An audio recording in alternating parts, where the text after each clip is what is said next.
Hi అండి. ఇదైతే మన గార్డెన్‌లో ఉన్న బ్లాక్ గ్రేప్ తీగండి. దీన్ని నేను కనుపల దగ్గర కట్ చేసుకొని ఆకులతో సహా సమ్మర్ ఎండింగ్‌లో పెట్టేశాను. ఎందుకంటే దీనికి అలా కనుపల దగ్గర కట్ చేస్తే వేర్లు వచ్చేస్తాయండి.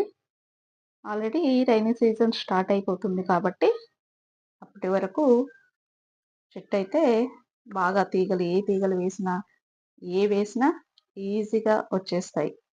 మన దగ్గర బ్లాక్ ఉంది గానీ, గ్రీన్ గ్రేప్ లేదు కాబట్టి, ఈ గ్రీన్ గ్రేప్ తీగ ఎక్కడైనా దొరికితే తెచ్చి వేసుకుందామని, వస్తదో రాదో అని చెప్పేసి చిన్న ఎక్స్‌పెరిమెంట్ అయితే చేసేసాను. మొత్తానికి రిజల్ట్ అయితే ఇలా ఉందండి. వచ్చేసింది. దీన్ని నేను రీపాట్ చేశాను. డ్రాగన్ ఫ్రూటు మొక్కలో అదే బకెట్‌లో వేశాను కదా!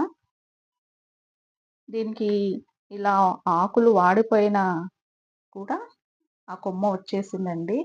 దీనికైతే పూతొచ్చేసింది ఆకులతో పాటు. ఈ పూతొచ్చినప్పుడు ఇది రీపాట్ చేసినప్పుడు ఈ పూతయితే రాలేదండి. నిలవలేదు. వాడిపోయింది. చెట్టయితే బాగా గ్రోతొచ్చేసింది చూడండి. వీడియో గనక నచ్చినట్లయితే లైక్ చేయండి, షేర్ చేయండి, సబ్స్క్రైబ్ చేసుకోండి. Thank you for watching.